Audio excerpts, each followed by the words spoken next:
சில ஆண்டுகளுக்கு முன்பு ஆப்பிரிக்க நாட்டில் நடைபெற்ற ஒரு உண்மை சம்பவம் இது. ஒரு கிராமத்தில் உள்ள ஒரு குடும்பத்தில் ஒரு சிறு குழந்தை காணாமல் போய்விட்டது. அதை அறிந்தவுடன் ஒவ்வொருவரும் தங்களுக்கு தெரிந்த பகுதிகளிலெல்லாம் போய் தனித்தனியாய் தேடி பார்த்தார்கள். குழந்தை கிடைக்கவில்லை. தாய்க்கு மிகவும் வேதனை. தங்கள் கிராமத்தை சுற்றி அடிக்கடி மிருகங்கள் நடமாடுவது அவர்களுக்கு தெரியும். ஐயோ, என்னுடைய குழந்தையை எந்த மிருகமும் கடித்துவிடக்கூடாதே என்று வேதனையோடு இருந்தார்கள். சூரியன் மறையும் நேரம் வந்தது. ஒவ்வொருவராக தங்களுடைய முயற்சியை கைவிட்டு தங்களுடைய வீடுகளுக்கு திரும்பிவிட்டார்கள். குடும்பத்தினருக்கு மிக வேதனையோடு அந்த இரவு கடந்துவிட்டது. காலையில் எழுந்தவுடன் மீண்டும் குழந்தையை தேடி மக்கள் புறப்பட்டார்கள். நாம் தனித்தனியாய் சென்றபடியினால்தான் வளர்ந்த புற்கள் மத்தியில் குழந்தையை கண்டுபிடிக்க முடியவில்லை.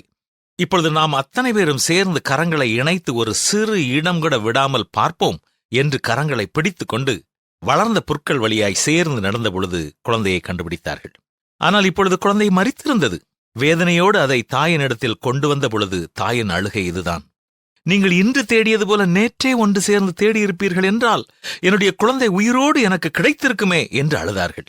ஆம் நண்பர்களே, நாம் செய்யும் பணி எதுவாக இருந்தாலும் சரி, பணி செய்யும் இடம் எதுவாக இருந்தாலும் சரி, எந்த ஸ்தாபனமும் எந்த அமைப்பும் எந்த நோக்கத்திற்காக உண்டாக்கப்பட்டது என்ற அடிப்படை அறிவு உள்ளவர்களாய் போட்டி பொறாமைகளை விட்டுவிட வேண்டும்.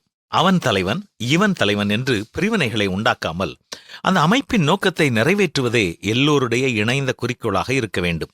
அப்படியென்றால் ஒவ்வொரு இடத்திலும் ஒற்றுமையும் ஐக்கியமும் அன்பும் இருக்கும். அந்த ஸ்தாபனம் சிறந்த சேவையை நிறைவேற்ற முடியும். பிரிவினைகளை உண்டு பண்ணுகிற மனிதர்களை இனம் கண்டுகொண்டு விலகிக்கொண்டு எதை செய்தாலும் ஒரே மனதோடு கரம் கோர்த்து செயல்பட நம்மை நாமே அர்ப்பணிப்போமா? ஒன்றுபட்டால் உண்டு வாழ்வு, ஒற்றுமை இல்லை என்றால் அனைவருக்கும் தாழ்வு என்பதுதானே உண்மை.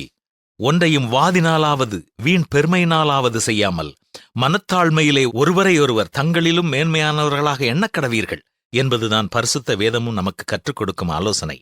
ஒற்றுமையை காத்துக்கொள்ள முழு மனதோடு முயற்சி எடுப்போமா?